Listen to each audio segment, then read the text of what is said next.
I'm JJ Perez with Inside Runner Sports. Greg Luca, San Antonio Express News. Hello. Inside Runner Sports, UTSA football post-game wrap-up following the 45-3 loss to North Texas. Greg, it was a rough one for the Roadrunners today. The big storyline is Frank Harris going down, and then obviously Leroy Watson at the end of the game. Just a rough game for UTSA. Yeah, with Frank Harris, the crazy thing was that it was the second play of the game. Right. He takes a carry up the middle, and he gets hit on the shoulder. Another guy kind of spins him around, and then he gets hit another time on the shoulder. And you could tell right away that something was wrong, and he came out. And it was interesting to watch on the sideline that he was in and out of the medical tent, went back to the locker room a couple times, but it became evident pretty quickly that he wasn't coming back in. By the end of the first quarter, I think it was pretty obvious that he was out of pads, if not by that point, then shortly after that, and that you knew he was done for the night. Lowell Narcisse comes in a backup row and gets intercepted on his first pass. He said they were kind of jittery to start the game, and that kind of was just, I think, the beginning of the end for the Roadrunners in this game tonight. Yeah, it's hard for him to come in and be 100% prepared. They all preach, next man up and let's be ready to go and this, that, and whatever. But for a guy who has not been taking the first team reps all week to get that opportunity and to try to make the most of it, he did, honestly, I thought it could have been worse. There were some throws that were way off, and there were certainly some passes that were dropped, but he made a couple of pretty decent passes. There was the one to Tariq Woolen that he marked on was really decent. And running the ball pretty effectively. They were in a power game there. Either it's the running backs or in him working the read option. It seems like you're getting more tight ends on the field. Yeah. You're really just playing like power rushing football, and they had that 14-play drive. Yeah. But they just couldn't get any points. Yeah. You had the field goal where they botched the exchange. Yeah. It seemed like, and that was why they couldn't get a good kickoff. And then they took one right before halftime, I think, just to avoid having a zero on the board. Yeah, I think he ran hard, and he had some moves today that were certainly impressive from that standpoint. He did struggle finding some receivers, but I think just the offense overall was bogged down without Frank Harris in there, and they just couldn't get anything going. We asked about this after the game.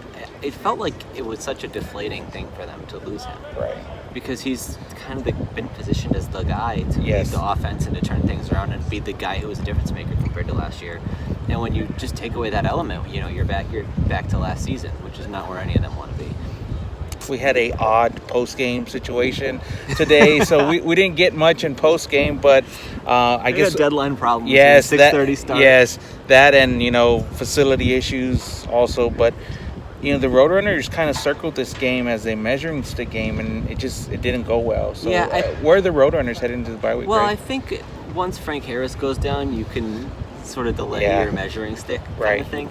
If he's gonna be healthy. Yeah. Not, then it is a measuring stick and it looks real bad. Yeah. But North Texas was supposed to win the league, so there's no reason to believe that UTSA can't have a respectable finish. And I don't think anybody thought they were gonna win Conference USA. But coming into the year, I said they were a 4-win team, maybe. Yeah. And nothing has shown me anything to change my mind on that. I think they're kind of in the same spot. The most important games are the ones that are upcoming, the winnable games, like the UTEP and the Rice. And I would have thought Old Dominion, but they've had a better season than many. So it's hard to find those wins now. Yeah. You could be looking at 3. That UTEP game is, and not just because it's the next game. They really need a strong showing 2 weeks from tonight in El Paso. And that's a big thing. UTEP is a struggling program, but going on the road, and it's not like a guaranteed win either.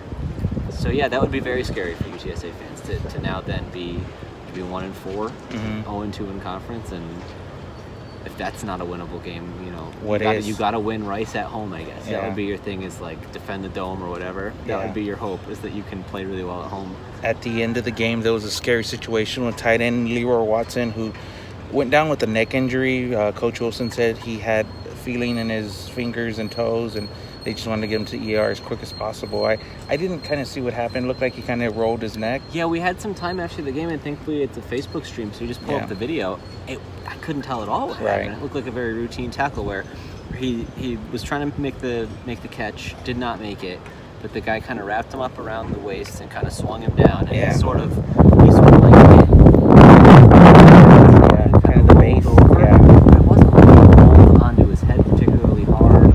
Really, it must have just been the perfect impact. That it hit something. I don't know.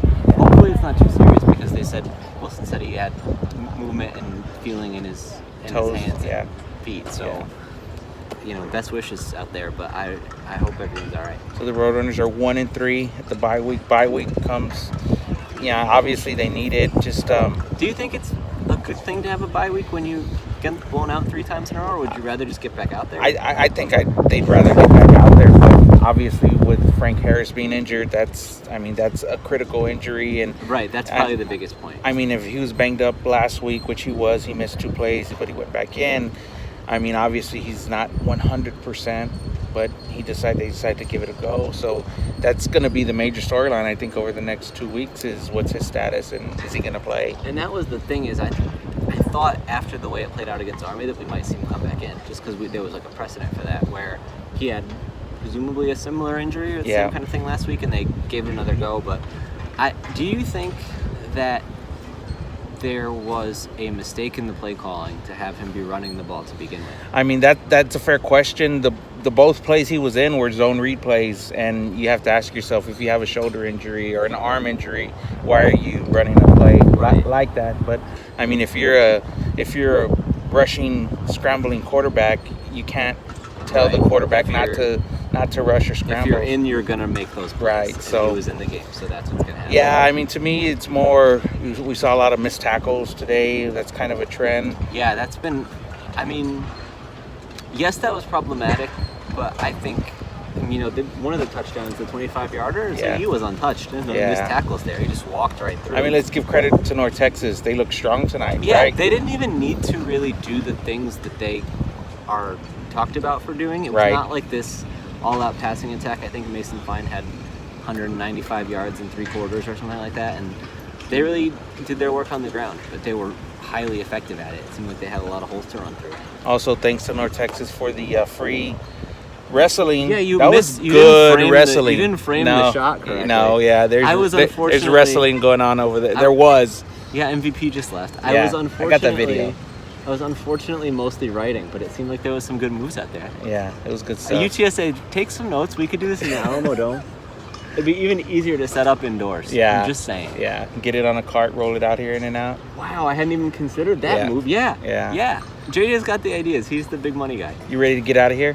Yeah, it's pretty late. Yeah, probably. I'm excited for this bye week. Get Animal on the. You gotta get Animal on. Is that Animal? Yeah.